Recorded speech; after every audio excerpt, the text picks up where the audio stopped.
Good morning, children. Get ready for a new chapter, immunology. Basically, the title of the chapter is The Father of Immunology, यानी immune. और immune के अध्ययन को हम लोग क्या कहते हैं? इम्यूनोलॉजी। अब ये इम्यून क्या है? हमारे शरीर में जब कभी भी कोई बीमारी होती है तो हमारे शरीर भी इसके विरोध में खड़े हो जाते हैं, उसको दूर भगाने की कोशिश करते हैं। और जब दवाइयाँ उसके साथ काम करने लगती है तो फिर ये काम आसान हो जाता है। यानी इम्यून अगर हमारे शरीर में हो, शरीर में प्रतिरोधक क्षमता हो, तो वैसी स्थिति में हम बहुत बड़ी बड़ी बीमारियों से लड़ सकते हैं। बिल्कुल वैसे ही जैसे कोविड-19 से बहुत सारे लोग ठीक हो रहे हैं। चलिए, सबसे पहले तो ये चर्चा कर लेते हैं कि इसमें जो हमारे फादर हैं, यानी इम्यूनोलॉजी के पिता कहलाते हैं, वो कैसे कैसे इस बारे में जान पाए, कौन हैं वो, और उनके बारे में पूरी तरह से जानने की कोशिश करते हैं। तो लेट्स स्टार्ट।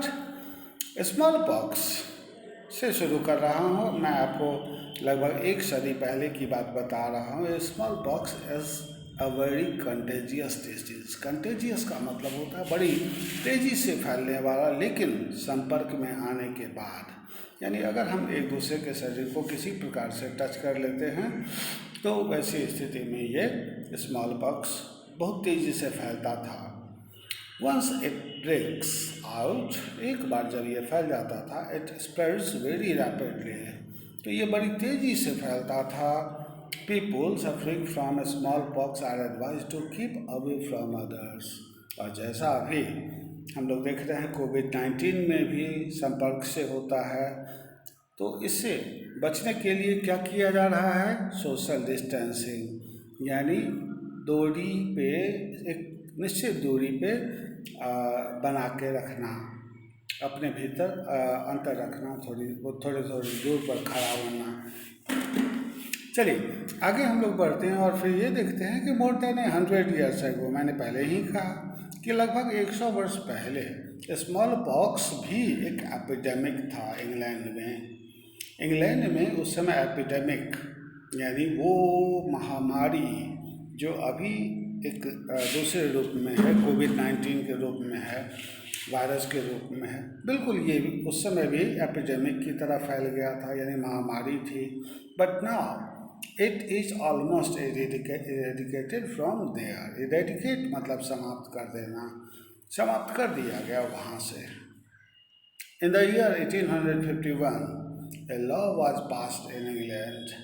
1851 के साल में एक नया कानून लागू किया गया, पास हुआ। The law made the small pox vaccination compulsory for children. इस लॉ के अनुसार हर एक बच्चे को वैक्सीनेशन कराना ही था, यानी उनके पेरेंट्स की जिम्मेदारी होती थी कि अपने बच्चे को वो स्मॉल पॉक्स का वैक्सीनेशन कराएं। रही बात प्रिवेंशन की, रोकने की, प्रिवेंशन मतलब रोकना, तो प्रिवेंशन या रोकना या बचाव करना, the prevention of smallpox by vaccination was discovered by doctor Edward Jenner. Right, बिल्कुल सही सोच रहे हो। डॉक्टर एडवर्ड जेनर वही हैं जिनके बारे में हम बहुत अलग अलग साइंस की किताबों में भी पढ़े हैं। ये भी साइंटिस्ट ने ही इसकी जानकारी इकट्ठा करी। उसके बाद ये स्मॉल पॉक्स को बढ़ने में मददगार न होकर उसको रास्ता को रोकने में सफल हो गया। एक दिन की बात है, one day doctor Jenner was at a chemist shop. Doctor Jenner एक केमिस्ट की दुकान पे थे। When a country girl came to the shop to buy some medicines. जब एक देहात से जुड़ी हुई लड़की आई केमिस्ट शॉप के पास, शॉपकीपर के पास, और उससे कुछ दवाइयाँ खरीदने लगी। अचानक during the course of conversation, अब स्वाभाविक बात है, आमने सामने आप बैठते हो तो थोड़ी बहुत बातें तो हो ही जाती हैं। Small pox was mentioned. Small pox की चर्चा उठ पड़ी। Thereupon the girl remarked, I can't have smallpox. तो लड़की ने पूरी दृढ़ता से कहा कि मुझे स्मॉल पॉक्स बिल्कुल नहीं हो सकता, because I have had cowpox. क्यों? क्योंकि मेरा काउपॉक्स हो चुका है। Jenner was still a medical student. उस समय डॉक्टर जेनर डॉक्टर नहीं बन पाए थे, वो सिर्फ मेडिकल की पढ़ाई कर रहे थे जब ये घटना घटी। और उसके बाद जब हम आगे बढ़ते हैं तो फिर ये देखते हैं कि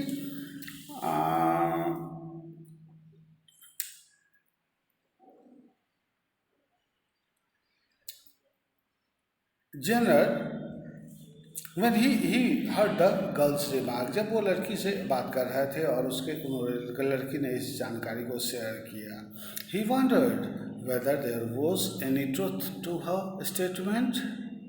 स्टेटमेंट मतलब जो कुछ भी वक्तव्य, जो कुछ भी कहा गया है उसके बारे में कहते हैं। तो वो आश्चर्य करने लगे कि क्या उसका कोई सच्चाई प्रमाण है कि जो कुछ वो कह रही है बिल्कुल सही है। चलिए, क्या हुआ उसके बाद तो नहीं बताया गया है, लेकिन लेटर ऑन यानी बाद में doctor Jenner met many people in the countryside. गाँव के क्षेत्र में जब डॉक्टर जेनर गए तो उन्होंने पाया कि बहुत सारे लोग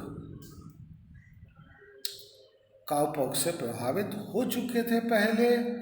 इन एवरी केस, और ऐसे हर एक केस में, he found that anyone who had cowpox did not suffer from small pox.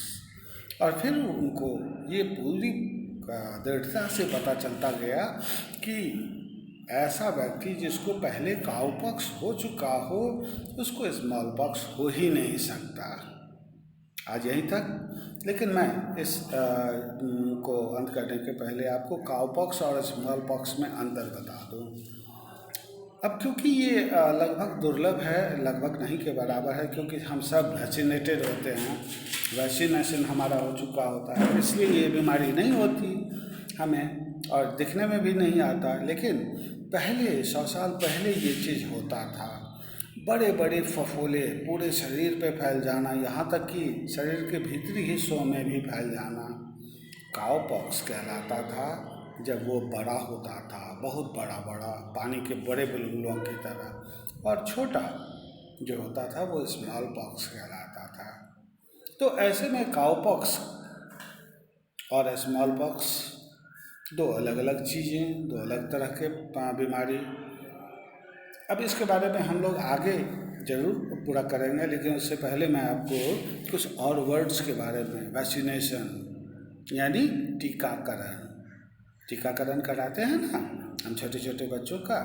Contagious, contagious का मतलब हुआ एक व्यक्ति से दूसरे व्यक्ति में संपर्क में आने पर बीमारी का तेजी से फैलना। ब्रेक्स आउट, अचानक फैल जाना, अचानक फैल जाना, और ये किसी महामारी की तरह होता है। तो आप इस बात को ध्यान से समझने की कोशिश कीजिए और अगले दिन के लिए इंतज़ार कीजिए जब हम आपको इस चैप्टर के फिनिशिंग टच तक ले जाएंगे। By that time have a nice time, enjoy your study.